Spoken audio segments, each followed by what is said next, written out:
Welcome back to The Vocalist. Today I am hearing the artist Vahtang for the first time, and we're starting with his cover of the song Black Betty. Here we go.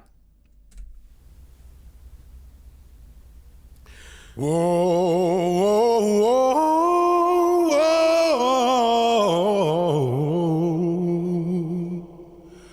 whoa, Black Betty, whoa, Black Betty, Black Betty had a child, don't think gonna wild, she's always ready, she's all rock steady, whoa, Black Betty, yeah, Black Betty.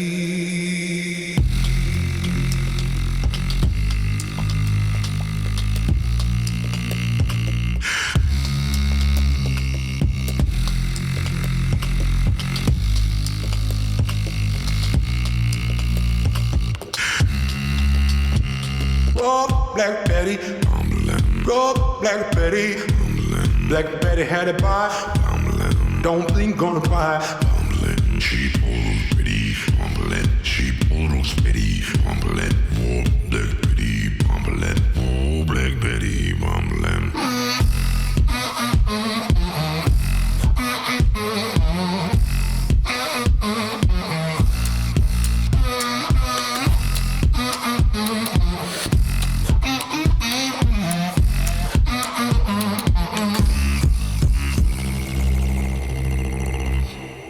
She's always my mind.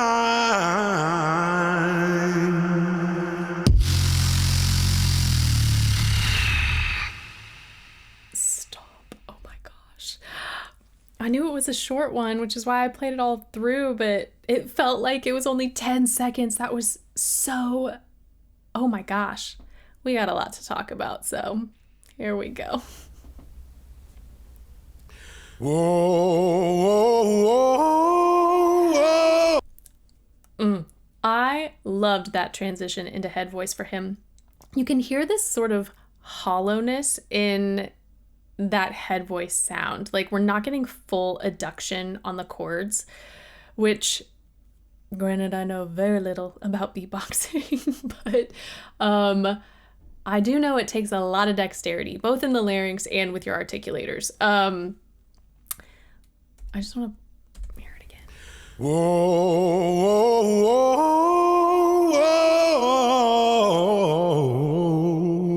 whoa.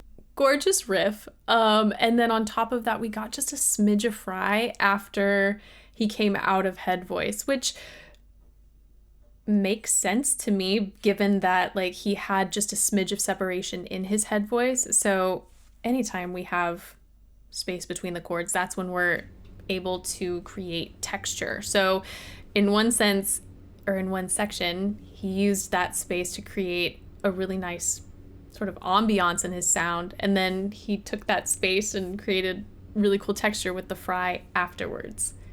Whoa,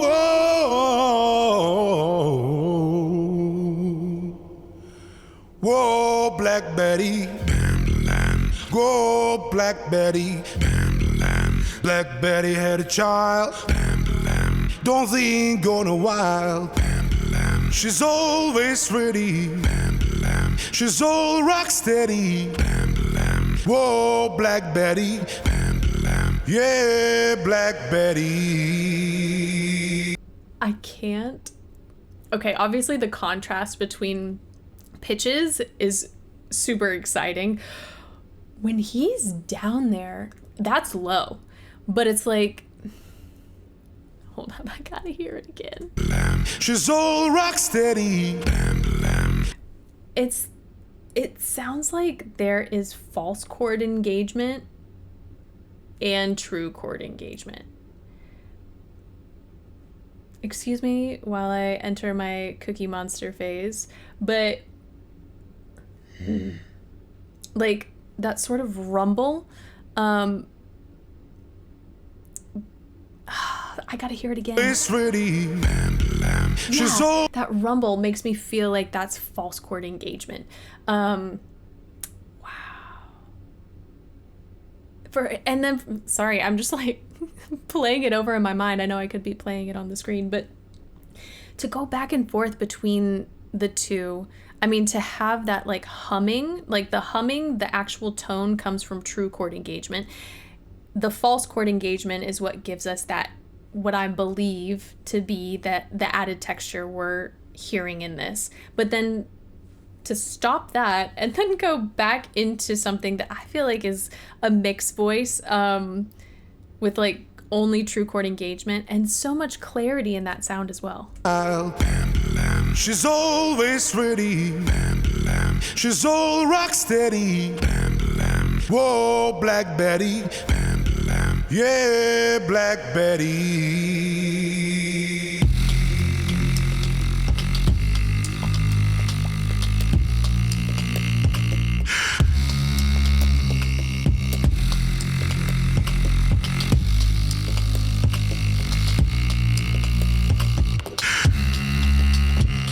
Oh, Black. That's so cool. It's just so cool. I'm speechless. It is what it is. Thank you for bearing with me on this one. I have to play it again. Sorry, I'm trying to collect my thoughts. So it sounds to me, I'm theorizing at this point, like we're getting both true and false chord engagement to get that sort of droning sound. There's a chance that it could not involve false chord engagement if he's got enough separation in the chords to give us that texture that we're hearing. But then everything he's doing with his articulators at the same time to create this like vocal percussion is just so stinking cool. Oh my gosh. Black Betty. Go, Black Betty. Black. How does one's... Sorry, I think I have like a hair near my mouth. How? Like, there are three like primary elements that like my brain just can't even like wrap itself around.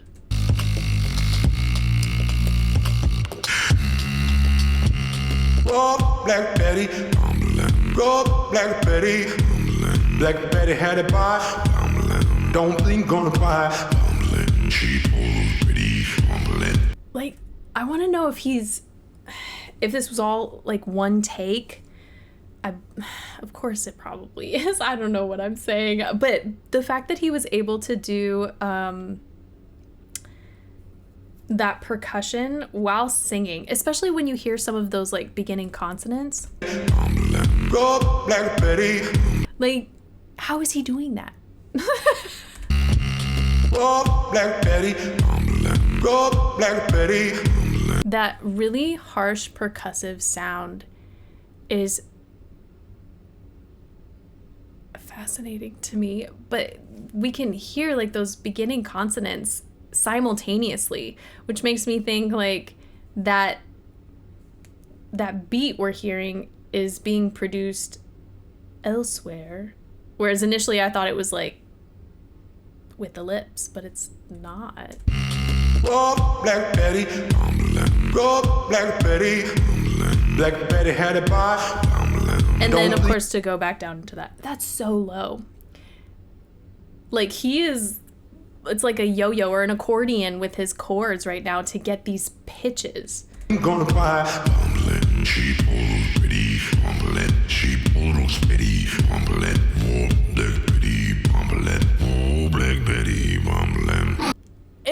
I know this next section gets even crazier, but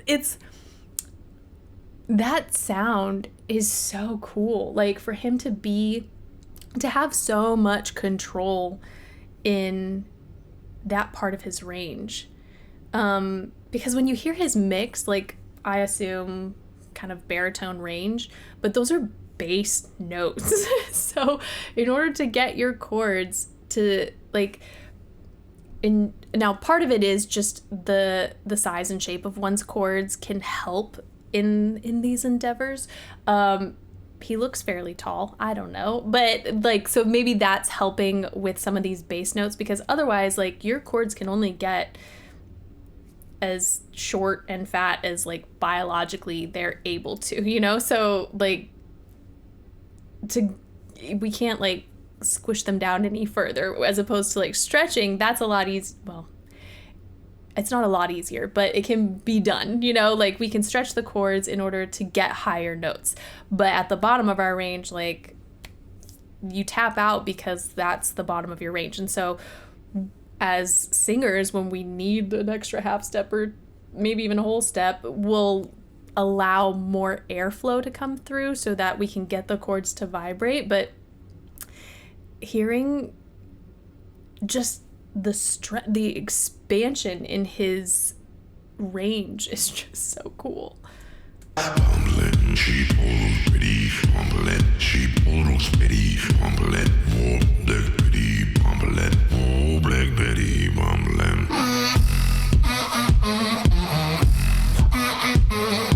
Now, as that section progressed, I could hear something that was a little closer to some sort of hum, but initially, especially in contrast to the last section, it sounded like an electric guitar. Like, that's what's so cool to me.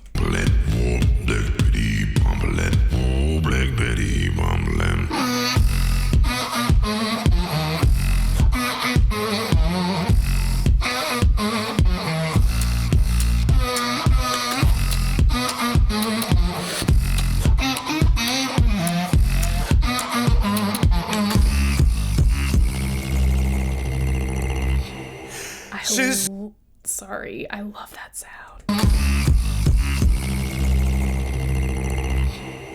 She's always my mind.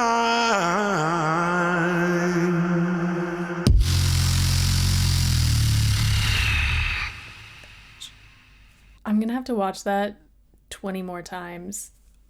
I understand the science of how certain sounds are produced, but I feel like beatboxing, vocal percussion, like, that is just, these artists are in a league of their own, because I can theorize how one might make a sound, but they might have found a different way to do it. And especially when you have so many elements going on at the same time, it's just incredible. You know, there are baseline needs for a lot of artists when we think about range, tone,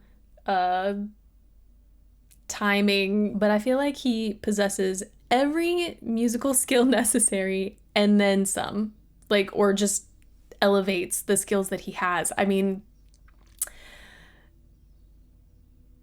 singing alone, like, his tone, his phrasing just with singing is gorgeous. And then to add so many other elements, I will be watching more of his stuff, because I'm so curious what we might never know his full range, but like what range he shows in other performances, because already it was a lot, on top of all the percussive articulated sounds he was making as well. Yeah, so that's it for today. Again, thank you for bearing with me on this one, because my mind was racing and also not working at all, because I'm just so enthralled when I see so much skill. It really was. I feel like so much was jam-packed into just 1 minute and 46 seconds. So thank you guys so much for this recommendation and for watching with me. And hopefully I will see you next time.